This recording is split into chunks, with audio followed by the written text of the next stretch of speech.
Good afternoon, everybody.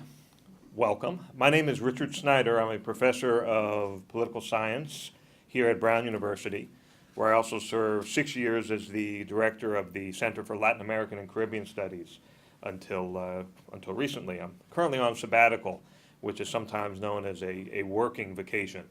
Definitely working. So it's a pleasure to welcome all of you here. Bienvenidos. Voy a hablar en inglés si no le molestan. I think everyone is okay with English. I know we have translation for the live webcast. Before I introduce our speaker, I just wanted to make a couple of opening remarks to help situate this event within the broader context of this very exciting Prov-Guate summit. For those of you who don't know, there is a summit that is linking the city of Providence with the city of Guatemala that's going on. We have a large delegation from Guatemala. I want to give a special welcome to the delegates who are here from Guatemala. I suppose Congressman Diego Arzú is with us. I want to welcome him as well.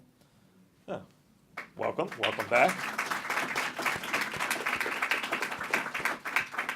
And I understand that our mayor, who I also want to welcome, Mayor Jorge Elorza, and Mayor Arzú, the mayor of Guatemala City, signed a sister city agreement yesterday, which formalizes the exciting cultural and economic ties between our cities. And you know, this is the framework. It's really an exciting transnational partnership between Guatemala City and Providence around economic and cultural exchange, but it's anchored not only in common economic or material interests, but also in something deeper, in the deep human bonds and human connections that link Rhode Island, Providence, and Guatemala City. According to the last census, 2010, the city of Providence, 40% of the population of the city of Providence were Latino or Latina. And a very important share of that consists of citizens from Guatemala, of immigrants or children of immigrants from Guatemala. So there's a deep foundation for this Prov-Guate summit and the continuing flows and ties that will come out of it. Okay, before I introduce the former president of Guatemala to you, let me just say something quickly about the format for the event.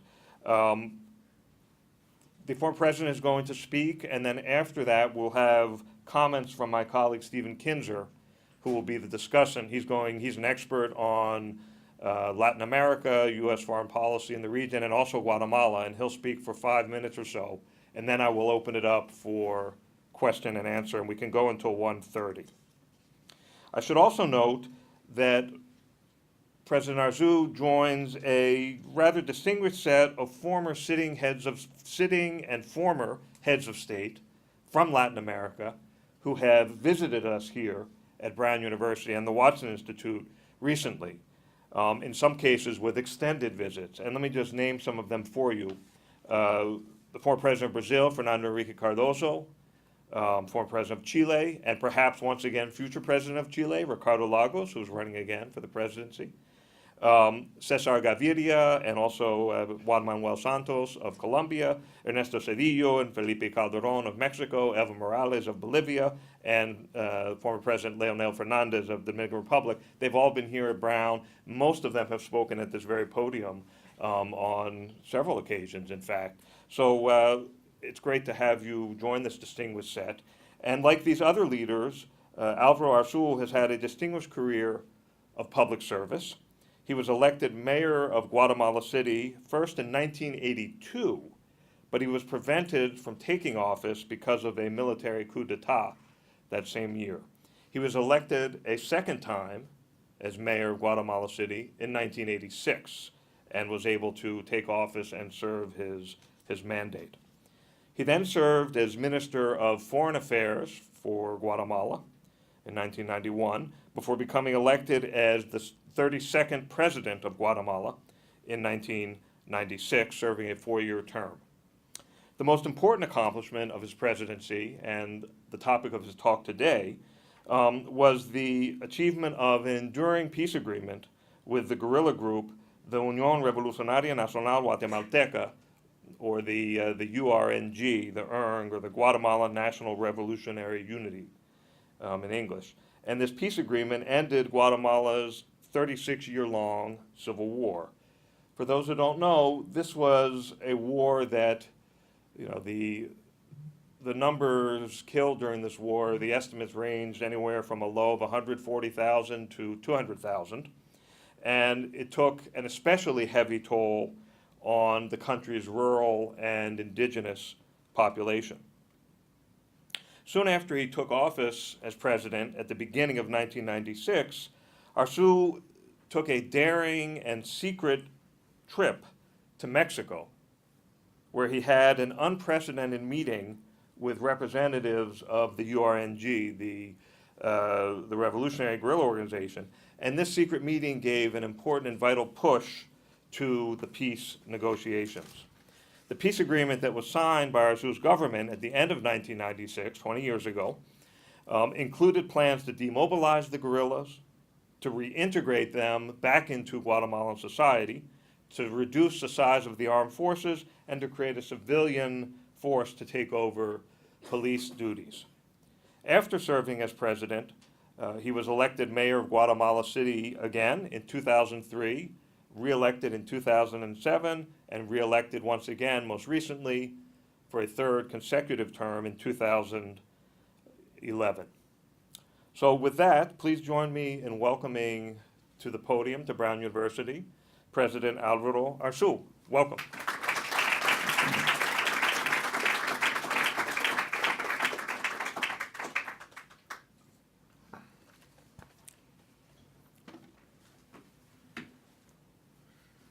Traigo un discurso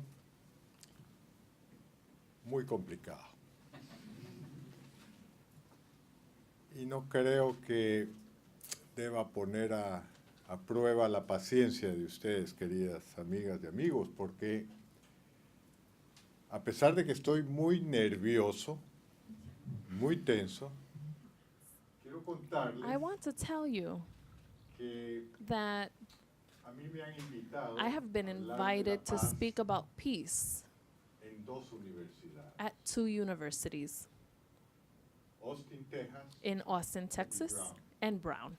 En ninguna universidad de Guatemala No universities in Guatemala have I been invited to speak, hablar de la paz. and I believe they will never invite me to speak about peace because Imagino que I esperarían imagine that they would wait, que voy a hacer un análisis that I would estratégico do this de lo que strategic me llevó, analysis of la what firma de la took paz. me to sign that peace treaty.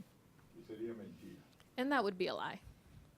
La paz The peace en Guatemala in Guatemala fue un milagro. was a miracle.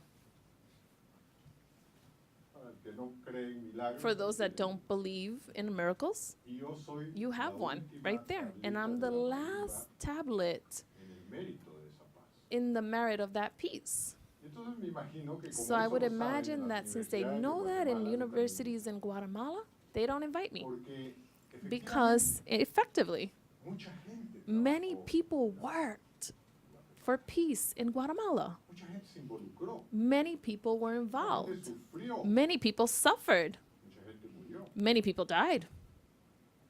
Y a través del tiempo, And through the course of 36 años time, de conflicto, 36 years of conflict, nunca llegamos a entender we never gained an understanding of why disparamos we were shooting one another por razones y motivos que nunca for entendimos. reasons and motives that we never understood.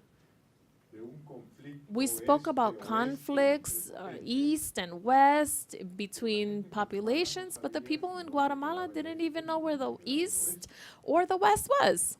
Y sin embargo, And hubo momentos regardless, there were moments of very cardinal moments in the conflict. así es la paz. That's how peace is. Y así son los conflictos And internos. that's how internal conflicts are. Cuando se involucran, That when they get involved, era mi esposa, oh, it might be my wife. es mi hijo. It's my son. Cuando se involucran potencias potencias when de fuera, extranjeras, outside external forces get involved, internal conflicts are prolonged, independent of intentions, colonizing, or powers, when in governments or local conflicts, potencias external forces or international forces, Syria, the conflict through the Arabics, and all these things, se prolongan. their conflicts are prolonged. Colombia Colombia no es una excepción. is not an exception to that.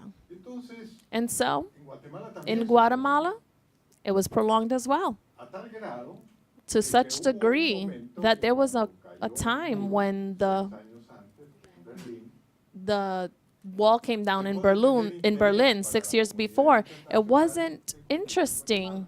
The conflict in Guatemala was no longer interesting to the international como que perdieron su sentido. arena because the internal conflicts lost their sense. It was the destruction of the Soviet Union, and so the reasons Pasaron a ser otros. for the conflicts changed. Ya no el aspecto ideológico. There was no longer an ideological or economical aspect. Now it was different. Pero bueno, Different, worse things, but entonces different la things. guerrilla So the guerrilleros and the military solos, became isolated en una guerra que ya no in a tenía, war that no longer had any international partnerships. pero ni la guerrilla But the guerrilleros and the guerrillas and the military, they didn't know how to terminate the conflict. querían terminar, They wanted to, pero no encontraban but they forma. couldn't find a way to do that. Parecimos nosotros. And then we appeared. Parecimos nosotros We appeared, and que teníamos una variedad we had a variety of people y de ideologías and ideologies involved en mi equipo. in my team. Por ejemplo, mi secretario For privado de example, la my presidencia, private secretary for the president is Gustavo compañero de Porras, 11 años de a colegio, partner of 11 years in college, un amigo íntimo. an intimate Yo friend. le hablé I spoke to him después de ganar after la winning vuelta electoral. the first electoral round. In Guatemala, there's 2 electoral rounds. I had won very well the first one. Dije, And so I said, "Vos Cholón", porque así le decimos, Bocholong is what we call him. He has a very big head ever since he was in school. tenemos que buscar la We forma have to find a way to speak antes de la guerrilla. to the heads of the guerrillas. Él había participado en la guerrilla. I knew he had been a part of the guerrillas. Más como So, intelectual. more intellectually, Me dijo, he said, oh, no, no, ellos ya they que say that nos han engañado mucho. they've been lied to enough Negociaciones in the anteriores, previous negociaciones. negotiations. They weren't able to accomplish any negotiations, and now they're in a plan Hasta que la muerte los separe, until death do them part, casi como se dice en el matrimonio. just like they say in marriage. Pero le insistí, le dije, "Mira, So I insisted. I said, look, try it. con ellos". Talk to them. No. Un día, One day, de la primera y segunda vuelta, between no the podía first hablar and the mucho second porque round, I wasn't allowed to cámaras por speak todos too much lados, because there was cameras all over me. todas la prensa de Guatemala. All of the media from Guatemala with the hopes that I would lose the second round Me dijo, "Mira, he told me, look, me llamaron they called me y dicen que hablan con vos". and they said they're willing to speak to you. Me imaginé que iba a ser And I thought it was going to be montaña, en el Quiché, in a mountain in Quiche, in San Marcos, in Guatemala. pero no fue en El Salvador. But it wasn't. It was in El Salvador.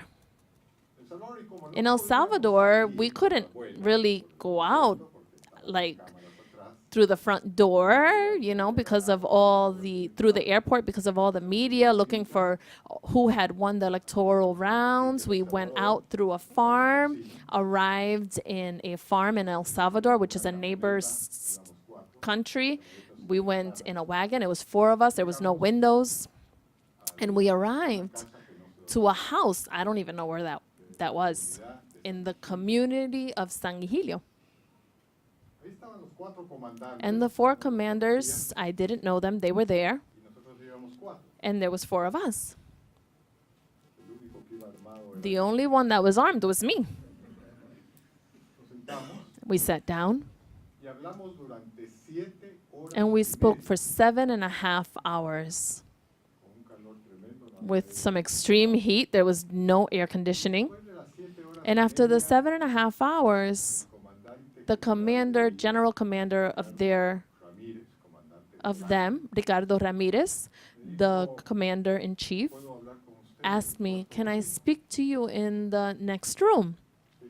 And I said, "Yes." Levantamos él y yo, And we got up, he and I. seguro a la escuadra, I took the lock off of my gun just in case. y me dijo, And he said, vea, "You see, después de estas 7 horas y after media, this 7.5 hours, me he dado cuenta de I've realized one thing.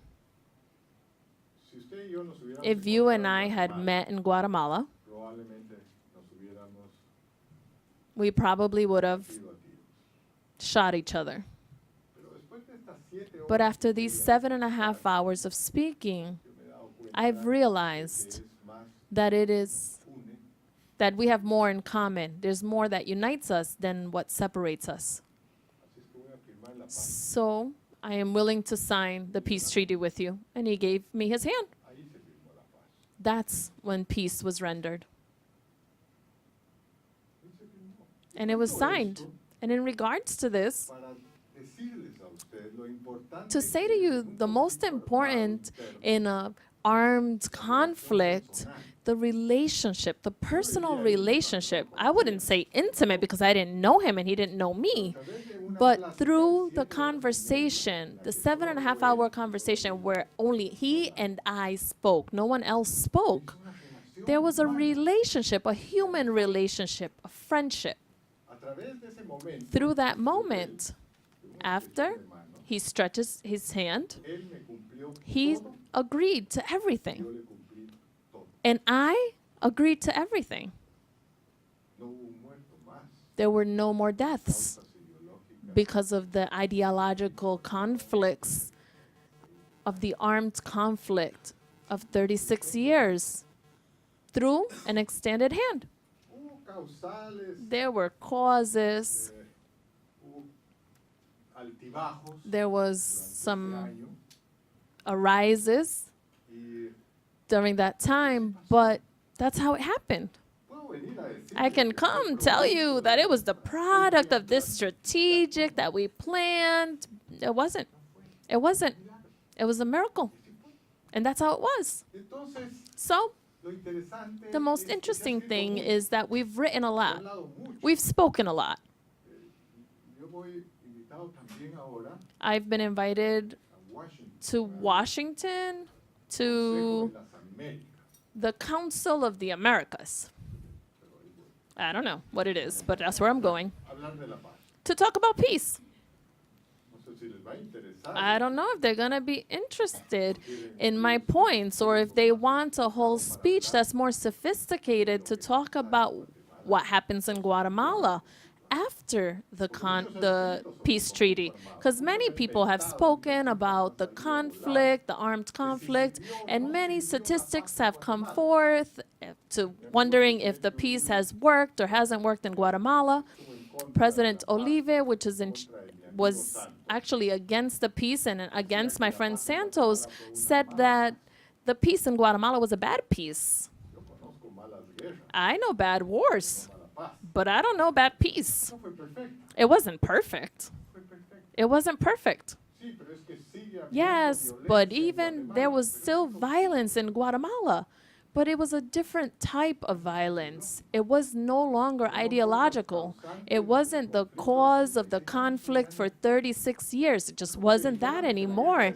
It was like saying that the secession war in the United States didn't finish because there's still assaults in this suburban New York. What does one thing have to do with the other? It's the same thing in Guatemala.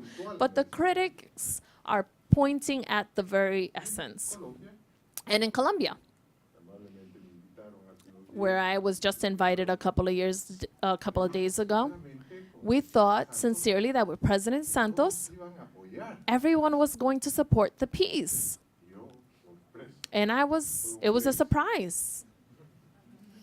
It wasn't accepted. the results. We thought that maybe there was too much consulting of the people, and then the factors of the campaigns and the publicity and the demagogy then gets involved. So then it gets in the way of the peace treaties in the world. That's the story, my friends. I know that there's a lot of questions and wonders. Many of them I will not be able to answer. You are professionals at a university. You study the profound history of Latin America. I have a bachelor's degree in my country. And I actually graduated from there because my father donated a school for 2,000 children in my country. That's how I got my bachelor's degree. And God has carried me from by my hand. He's brought me to different positions. And if I've done it well or I haven't done it well, only history would be able to qualify that. I wouldn't be here for that time. So I appreciate your time. I want to hear your questions. And I want to try and give you answers to the wonders and your questions that you would have about the peace in Guatemala. Thank you.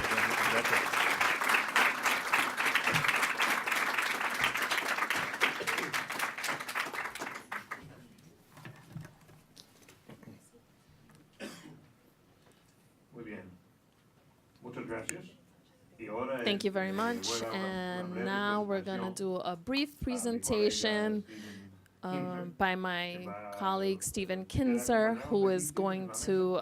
Would you like to accompany us here in the table? ¿Quieren que hable en español o en inglés? Él dice español. Se me olvidó I forgot to say that I am a son of a North Americans. I am the son of an immigrant. My mother swam to Guatemala. She didn't swim towards here. She was born in Detroit. And she went to Guatemala when she was very young. But I am the son of immigrants. So be careful. Do not speak badly about immigrants.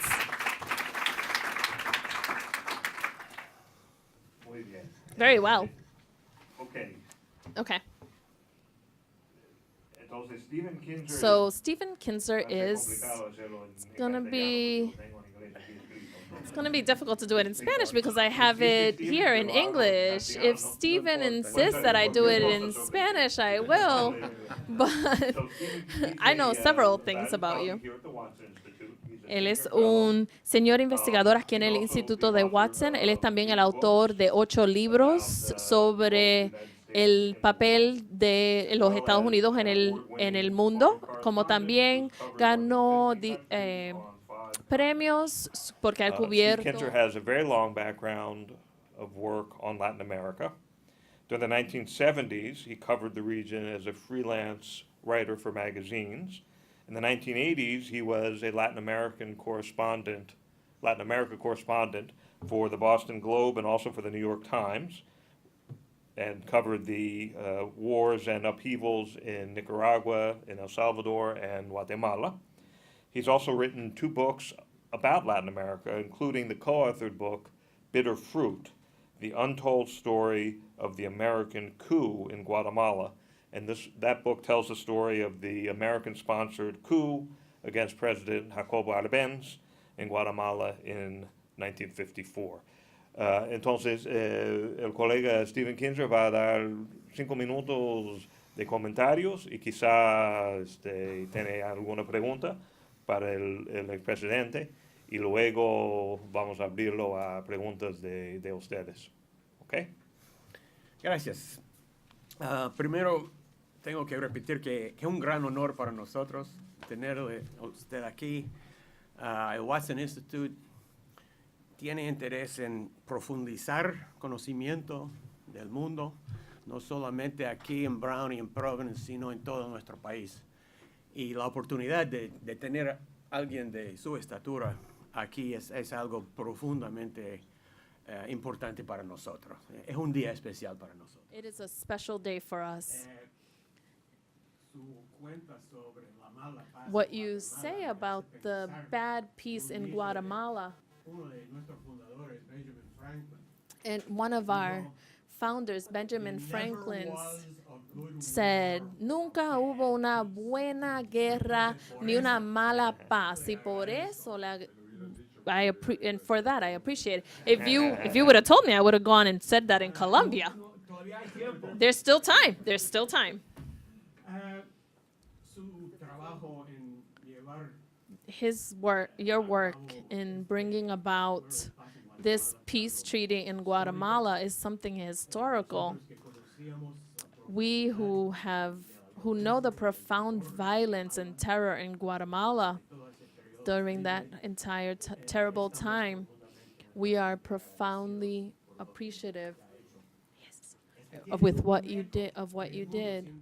There is definitely you paved the way in the world more than Guatemala. Miguel Angel said that Guatemala was a small country, but if he could iron it, then it would be bigger than China. y yo creo que And I believe that el ejemplo the example of the peace in Guatemala has been very positive in Latin America, even though not enough. It wasn't enough by the Colombians. yo quisiera usar esa oportunidad I want to take that opportunity to ask the first question. It's a privilege that I get by sitting here. You said that after the sign of the peace treaty, of that agreement, there wasn't another death. And you also said that the period after the signature was extremely important in stabilizing the peace, because the peace didn't just signify the signature of a peace treaty in the mountains, but something more profound for the society. And during that time, since the signing of the treaty, there were violent acts, and even some political violence in Guatemala. The line between crime and politics is not always clear, and so I want to highlight in specific the issue of a crime that happened during your presidency.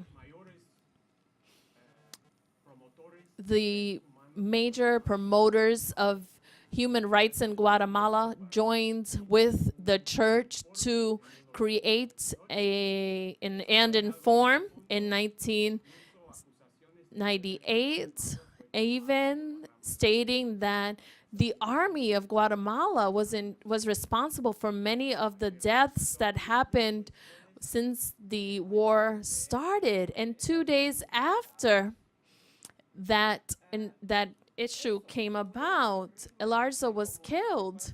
And so that was a crime that happens in New York every day, or was that a political crime? Was there a force within the Guatemalan society that continues to push projects, antiquated projects, and hasn't accepted the reality or the hope of peace? Can I answer? When I spoke about there being no longer deaths, I was talking about causes, ideological causes. Since that handshake, that's why I say that. I want to say that Monsignor Geraldi, who was assassinated in his home in 1998, was the only person who spoke well about me and my government. There was one other person. They were the only two that spoke well about my government, and they defended me from what I was hearing in the conferences, the Episcopalian conferences that were going about in Guatemala. There was absolutely no cause for us to avenge his death. After that, books were written that were very interesting about everyone, especially Maite Rico and Lagrange. That was the crime of the avisp. I recommend that you read it because it was very close to what happened. But they took this murder, this distasteful murder, and there was obvious people that felt that they didn't have protagonism in the peace or in the future of Guatemala, and that felt that they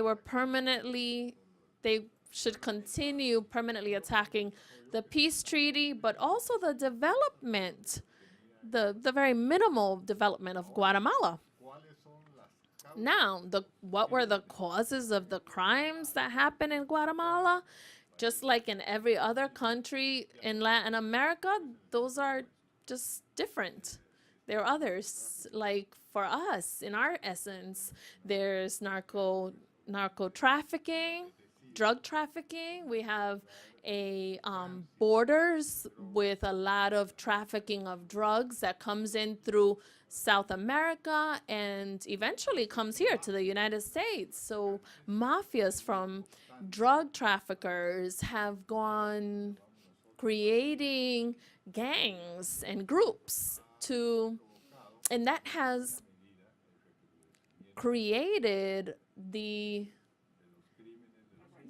causes of these crimes.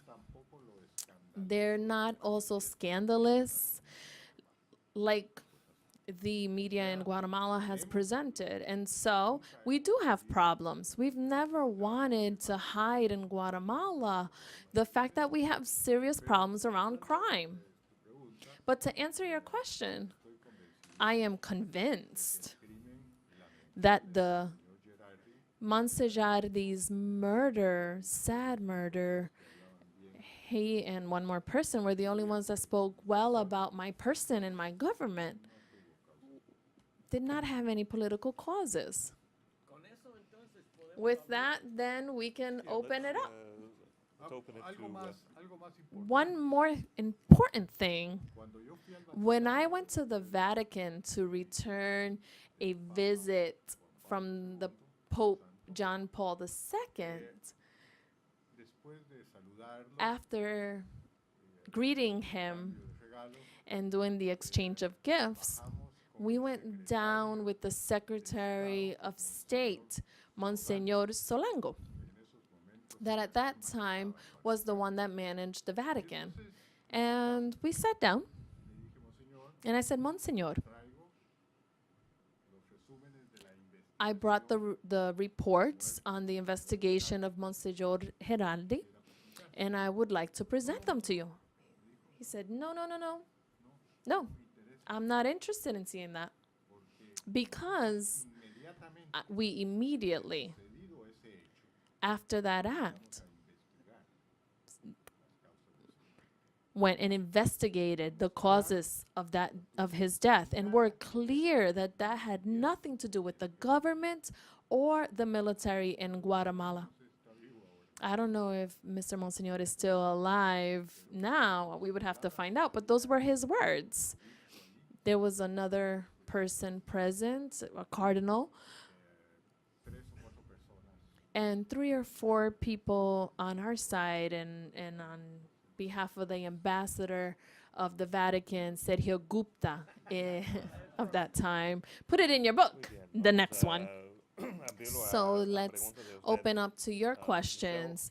Michelle Jerkovitz, del Instituto de Watson.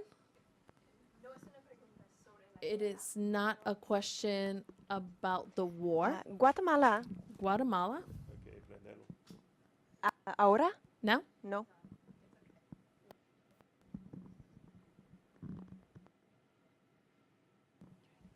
Ahora? No? Pues. Well, Ahora? Sí. now? Okay. Guatemala es Guatemala el único is país the en only country Latinoamérica in Latin donde America los where niveles de the hambre son más ideas altas of hoy men día are higher que now en 1990. than in En 1990. than in 1990. Aunque hay un derecho And de even though la there's a comida right en la of the Constitución. community Entonces, in dos the preguntas. Constitution. Uno, So two ¿por qué? questions. One, why, En su opinión. in your Y opinion? el otro, And the other ¿cuáles son is, las soluciones what mejores are the para este solutions, the problema better en solutions to Guatemala? this problem in hambre. Guatemala of hunger? Se manejan muchas cifras. So there are different statistics that are managed about the information and reports from the United Nations, for example, where it shows that from 96 to 2000, the development in Guatemala increased, but after 2000, it grew more. Guatemala is a country of contrast. We talk about 60% Estado de pobreza crítica en of Guatemala. of poverty, in critical poverty, indigenous in Guatemala, which is false. And I'll give you a simple example. 14 millones de habitantes. In Guatemala, there's 14 million inhabitants, Y hay 4 millones and there de are automóviles. 4.5 million Si usted pone vehicles. And if you put 3 people benefiting from each personas que no están en la from each vehicle, then there's at least 12 million people that have no issues and are not related to indigenous. Do they have challenges paying for their vehicle and paying for their rent? I don't know that, but saying that 3 individuals would benefit from each vehicle is not a lot Guatemala, or a little. informes de Naciones Unidas, Like the reports from the United Nations say, and the technical people from here and there, has a growing population of not even 2%, which is false. quizás Maybe 2% of the ones that are born in the hospitals or in clinics, but they're not considering those who are born to midwives in their homes or in the mountains or down in the villages. Those are different percentages. So we have a cup of population that's growing higher in the higher rates across the world. So the percentages of the states, I'm not defending my government, but the succeeding governments, the ones that were adverse to me, I am recognizing that on behalf of them, there is a great intention and great plans for the government, et cetera, et cetera, et cetera, that shocks, that impacts with the reality. Guatemala has twice the amount of mobile cell phones than there are habitants. So how do you have that? How could 60% of the inhabitants be hungry? It doesn't make sense. Simply, I'm not, submerging myself in great statistics of great economic people, but go count. Those are the realities that exist. There are double the amount of cell phones than there are of inhabitants. Well, then maybe some have 2, okay, but the people out in the country nowadays have one hand cultivating and the other one with a cell phone in their hands. Of course, I'm always attacked for privatizing the phone company and the electric companies, but I don't know. But when we started, the electricity in Guatemala had a cover. We're only covering 42%. Now there's more than 85% of coverage. So is it difficult for some people to pay the electric bill every month? Yes, that's true. But they at least are able to use it. And the electric energy, the most expensive one, is like, there's aspects, yes, that could be evidential for some and could be proven. Just in the city of Guatemala, there's 1.5 million vehicles. I mean, don't even remind me. Otra preguntas? Another question?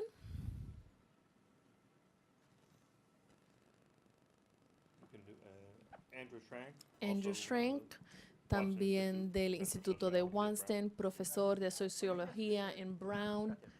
¿Puede describir Yes, las hi, thank metas you. del Can acuerdo you con Providence? explain the goal of the treaty with Providence? What are the goals? Is it just ideological, or is there more ideological goals? It was more of a familial meeting. I had the pleasure to meet the mayor of Providence. Hecho un acto hoy en la mañana, He's done an act this morning. invitado a varias personas He de la invited comunidad several people guatemalteca. from the Guatemalan community, Pues me sentí en casa. and I found myself at home. Realmente me sentí en casa, me sentí en Really, I familia, y así felt lo at dije. home, and like I was in family, and that's what I said. I felt like Que tiene el mismo ADN que there was tengo yo. people there that had my DNA. Se expresa como People that yo, express themselves que se like ríe me, como yo, that laugh like me, comparte that como yo. share like me. You no know, me sentí extraño. I didn't feel strange. Yo nunca había estado acá, I pero had es una never ciudad been para here vivir, before, un but buen trabajo this is para a estar. great city to live. Es Good una ciudad para job, vivir. Mayor.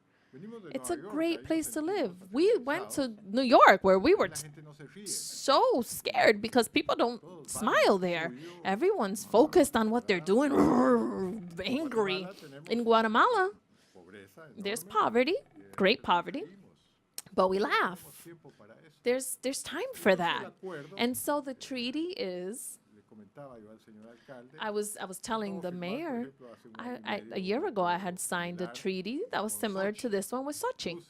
Russia. Bueno, quiero contarles que Let me tell you, mis abuelos my vinieron de Rusia. grandparents came from Pasaron Russia. por la isla esta. They came through this island. What's the name of it? Ellis Island. Ellis Island. Yes, they came through Investigamos there. y- We y ahí investigated. son mi bisabuelo y And mi my great bisabuela. grandparents, Ya, they came through huyendo, there. pues, de la They were persecución, coming, hacían they were persecución fleeing the en Rusia. persecution in Russia.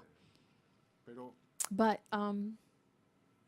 cuando uno se reúne con la, when y- con la comunidad when de you un meet país, with the constituents of a country, you always feel good. There isn't going to be great economic exchanges. We're going to work on them, yes, so that they could be solidified. But le vamos a permitir overall, we're going to permit Guatemalans that have come here ir a visitarnos to be able allá, to come visit us y there. los parientes de allá a visitarnos acá. And for the the family members there to come here to visit. Para alguien como yo, It's pues, hard for venir a someone los like me Estados to come Unidos, to the porque United States yo tengo because 70 años, I'm already 70 years entonces old. ya no me marcan And las so huellas. they don't really see my fingerprints anymore. So even though they're nice and they're receiving me, the authorities at the airports of the United States, they can't read them. And so they take me to a room, a small room, Con toda pena, with, a lot of sentiment. And there's all the immigrants in there. And they're like, Arzú, they pulled you too. Immigration pulled you too. pero me sacan unas champurradas, They y me pull dan out café, these y different yo era poco, me teas justifican, and pero drinks to make me feel comfortable, but you feel like an immigrant too. And that's the meeting that we had. Sí, por favor. Y no sé si el And I alcalde, don't know Elorza quiere if ahí Mayor Elorza would comentario like to también make a sobre el acuerdo. comment Sí. as well about the Luego de la agreement pregunta, o- after sí. the question, or yes, Ahora, sí. now, Vamos, adelante. go ahead. Very well. My name is Leonel Pasos from the newspaper of Guatemala. Señor Álvaro, the common Guatemalan choose specific rejection to the government, which is historical since colonization. So you say that the media is always speaking things that aren't real. Another one of the things that the community rejects is the hierarchy. That comes the riches, that has to do with the riches of Guatemala that are all the way at the top. And then there's the bottom half. You had the luck of being qualified in both of those groups, being the president and at one point being completely rejected or criticized, if that's a better term, but then also being considered as the class of the riches that keep Guatemala from prospering. So what in reality is the hierarchy in Guatemala have to do with Guatemala staying in that position or in that condition. I think there's a lot of fantasy in that topic. You're right in the sense that sometimes it's interpreted as the politicians are against the media. No, we're against the lies of the media. Rejecting the government class is not exclusive to Guatemala. I wouldn't say that there's a country in the world where the population doesn't have some sort of resentment towards the governing class. But I'll tell you my story, because I was sitting with some great ex-presidents in Guatemala recently, in Colombia recently, Leonel Fernandez. No, I'm sorry. Felipe González from Spain. Samper. Who is it in Chile? Lagos. Oh, you know, personalities. And I'm from the second division, but they asked me to sit there as well. And they began to tell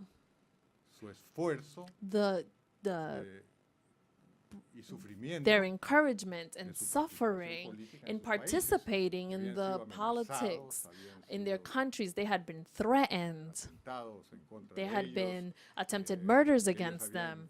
They had been born in an environment of poverty, and they had managed to emerge, which was true. Great personalities. So when it was my turn to speak, I told them that I wasn't born in poverty. I was born in a gold crib. My parents had me like this in cotton my whole life, me and my siblings. Yes, it's true. And I could say with all honesty that I never suffered hunger.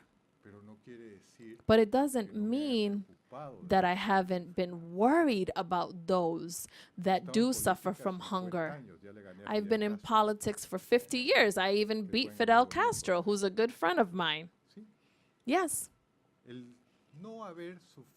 Just because I haven't suffered hunger doesn't mean that we are people that don't worry about people that do or have suffered hunger.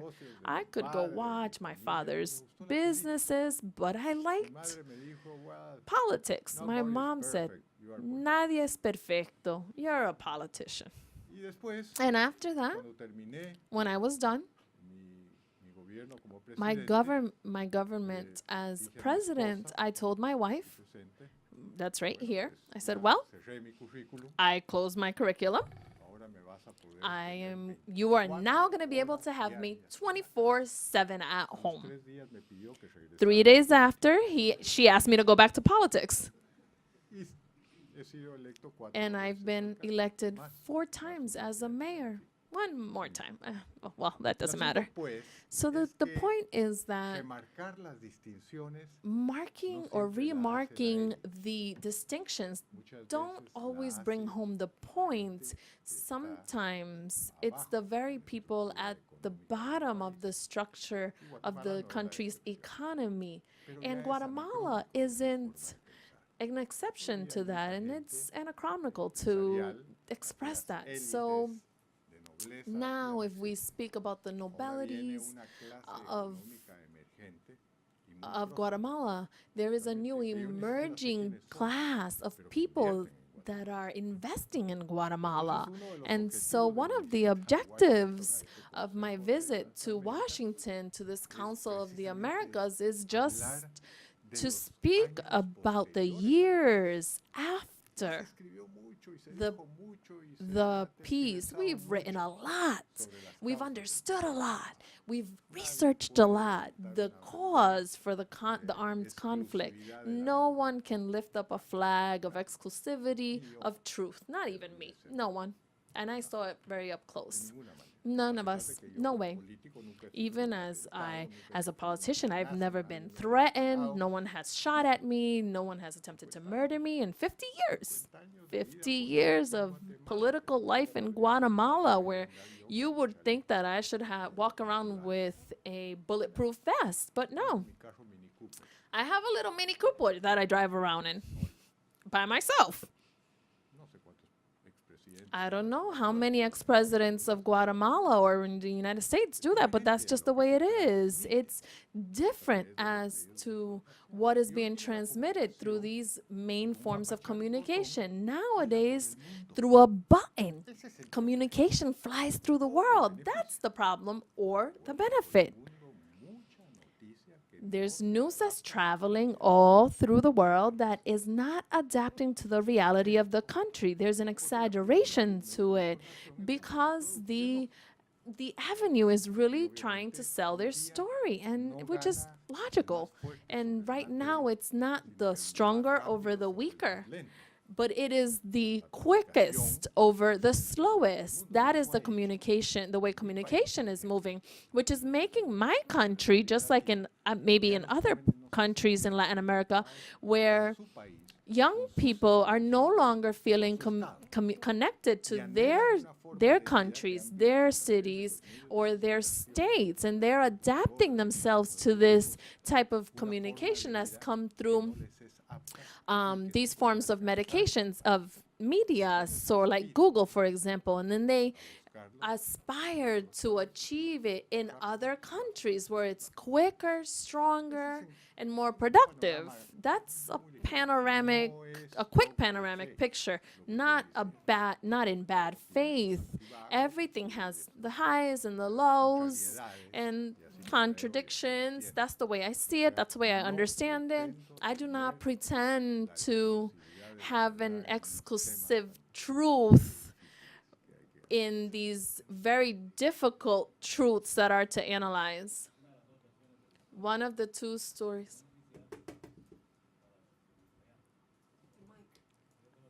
I'm sorry, I can't hear him.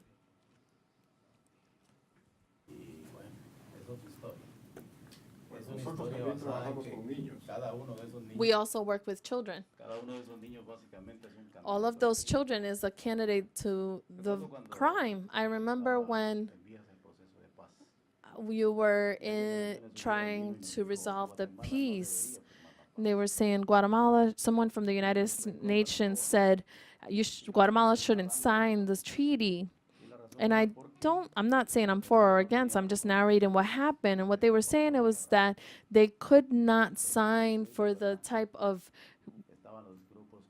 what would happen after the peace treaty. There were all these crime groups that were ready to attack children. It was thousands of people in the mountains, thousands that had not been educated, but we also had thousands that had been educated and didn't have any work. And so what were these children gonna do that were coming from the mountain if they didn't have an opportunity to find work? They would do what they knew to do. Of course, kill. At that time, there wasn't a frame to hold them, like Comandante Morale and all of them. They were coming to the city. So the question is, all of those peace treaties were constructed on this environment for those children that were in the mountains fighting without any education. Was there a way for them to reintegrate into civil life? And that is my question. And so here's my answer. The peace to the left was signed by itself. And to the right, it should have never been signed. What did we do? And that's what we did. We said, push aside, please. Let's sign the peace. Up until today, it's like that. If any merit I have had is that I have been able to unify the discourse between the left and the right. It's a merit no one else has achieved to connect the discourse between the left and the right, but against the peace. Then they agreed. It was incredible. And many people that had to flee during the armed conflict, that lived in precarious situations in other countries, Mexico and other countries, with the peace treaty were able to return to Guatemala to do great editorials in the media and to criticize the peace. And now they're great personalities of the public information in Guatemala, and others that were aspiring to farmers that were aspiring to get ahead had to pay at that time to get to their farms. They still speak bad about the peace. The peace has been more notorious outside of Guatemala than it has been in Guatemala. In Guatemala, when we said we signed the peace, some said we were at war. There was no conscience of what it meant economically in the relationships with the international community. They had no conscience. The people were already submerged in their own lives, and they were comfortable in it. Of course, we brought more than 100,000 refugees that were living in Mexico. They had already gotten used to living there. They knew more the national anthem of Mexico than they did of Guatemala. But we brought them. We gave them land. We gave them laboral instruments. We provided them an alternative. And the United Nations was right beside us. The great moderator in the peace treaty agreements was this representative, Gran Alno, who was so great that eventually he went to live in Guatemala. It was a French man, a genial man. He was a moderator on behalf of the United Nations. He brought balance to the negotiations of the agreements. But it was that just 60% of the agreements were done or completed. That was the great criticism. But you can't measure percentage-wise agreements because some are more important than others. And so you cannot say that only 60% of those agreements have been completed or complied with, because what agreement is more important, or which one takes a priority than the agreement? The 12% of the taxes? So which one? Which agreement was signed with a handshake could be superior to that one? There isn't any. So we're talking about a lot of things, but you have to see it inside its real perspective. Guatemala passed a great problem. I would talk to President Clinton when he came to Guatemala, but I believe that my bad English didn't allow him to understand it. I told him, I said, President, why did the United States go to plant coffee in Vietnam? Yes. They planted the equivalent of the harvest in Latin America, and they got rid of the agriculture of the Latin America. You're talking about the people that came down off the mountain looking for work. It's the same thing. It's true. In Vietnam, 50,000 soldiers. We've never killed one. Why wouldn't you plant something different when that was enough for people to come down to the villages to plant, to clean and harvest coffee, and then they could go back for 6 months. They would work their harvest. They were no longer for 2. Now they were for 12. Why would you take that possibility for them? Guatemala was able to defend itself, and so was Colombia, because they had higher coffee. But the rest of the countries, they suffered greatly because the product of coffee had decreased in its investment, And so the coffee needed to be mixed with its higher ones, and you had to pull out the specific coffee in our countries. Instead of 15 quetzales, the quintal, it lowered itself to 20. And so it was cheaper for the agriculturalists to throw out the harvest than it was to keep it. And the indigenous people who from the mountains lost 6 months of their income. It's those little things that have to be analyzed, but many economic reports do not highlight. Vamos a Let's ofrecer el go micrófono al alcalde to de Providence, Jorge Elorza, the para seguir Mayor con of el Providence, tema anterior Jorge de Elorza, qué significa to el continue acuerdo with entre la ciudad de the Guatemala y Providence. first question. What does the agreement with Guatemala and Providence mean? Well, Mayor, for me and for you, for us in Providence, it's been a great pleasure to meet you and your staff and to take the steps to bring this treaty to our city. During my campaign, I read this book about the power of mayors, and they asked this ex-mayor, what is the thing you regret the most of not being able to do? And the ex-mayor said, what I regret the most is not being able to strengthen or done alliances with outside countries, external foreign countries. And I started to think about what we have here in Providence. We have several immigrants that have these relationships, and one day I started to think that my own neighbor, who's a Guatemalan, he fixes cars. That's what he does. He fixes cars. And then he fills a bus, a school bus. He fills it with things. And he drives it from Providence to Guatemala. He's a businessman. But I would imagine that from that work, he doesn't benefit as much as he could to stay.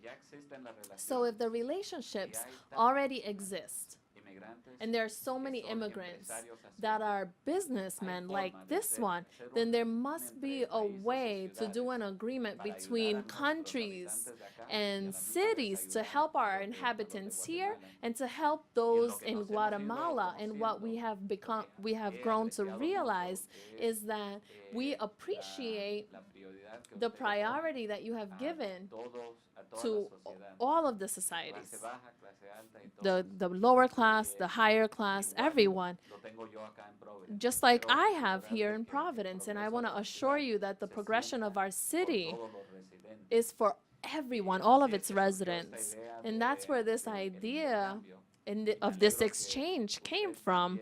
I'm happy that you were willing to participate in this exchange. And when I went to Guatemala, I was full of the humility, as Guatemalan humility, thinking, what could we learn? And like I told you yesterday, we learned several things, and we've implemented those things here. So for me, that's what this symbolizing, this sisterhood between cities. We understand each other, not just in our language, we understand the culture, but we also have the same goals for our cities. And with that, you can always work. So that's what it symbolizes for me. And it's been very interesting, this discourse, because here in the United States, we say that there are 3 political parties: the Republicans, the Democrats, and the mayors. And for the mayors, there really isn't much interest in the debates, in the ideological debates. For us, it's the practical. And every day, you have to promote a new project. And that's what I would like to learn from Guatemala. So I would like to ask you, with your experience as a mayor in the day-to-day management of the city, ¿Cuáles son los What proyectos are the projects que usted ha that you have implementado, o que está implemented por implementar, or are implementing de que usted, that you que le dan más esperanza a that usted give you the por most el hope futuro de su for the ciudad? future of your city and the future of the country?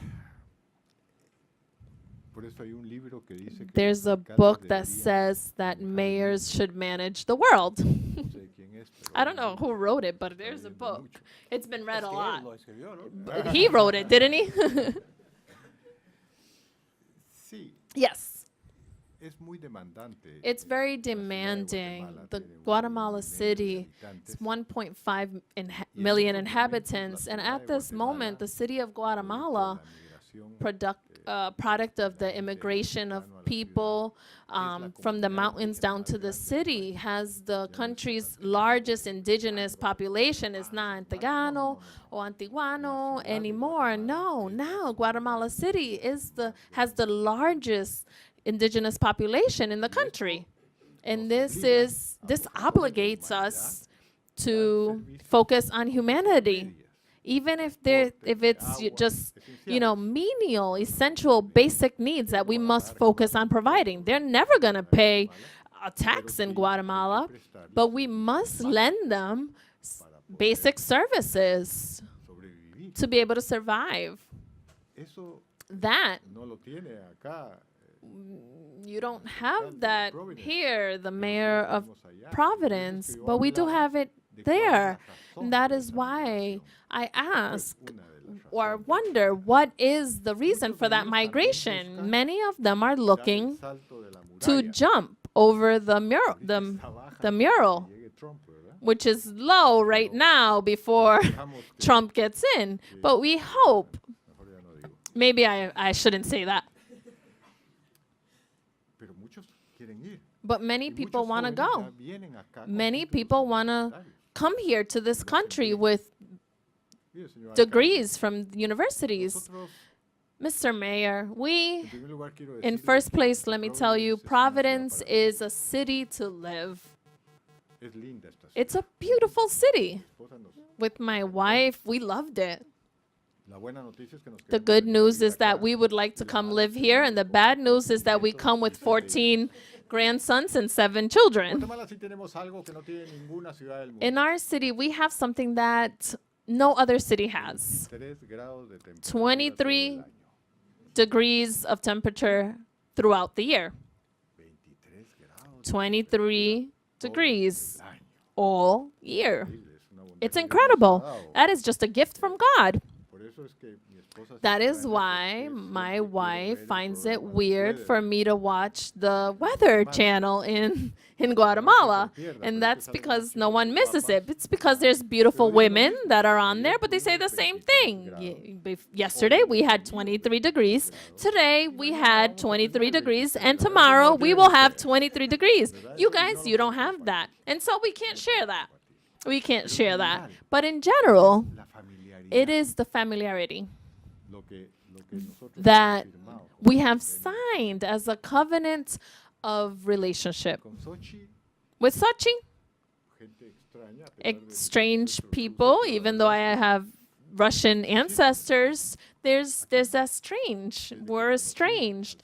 But since meeting this mayor of Providence, since he came to Guatemala, I liked him. I grew to like him. He's a simple man. He's a good man. And so those are the elements, the human elements for which we used to sign the peace in Guatemala. So I would like to close with a small commentary. We've spoken a lot about the relationships between cities and states, humans and humans. Humbly, I would like to add relationships between cities and universities and states. And it is uniting all these energies to achieve a lot. We are going to close this, and I would like to thank the mayor and ex-president Arzú and Stephen Kinzer, and the Mayor of Providence, Jorge Alorza, for being here with us during this very positive encounter that was very fruitful. Thank you very much, and we close this session.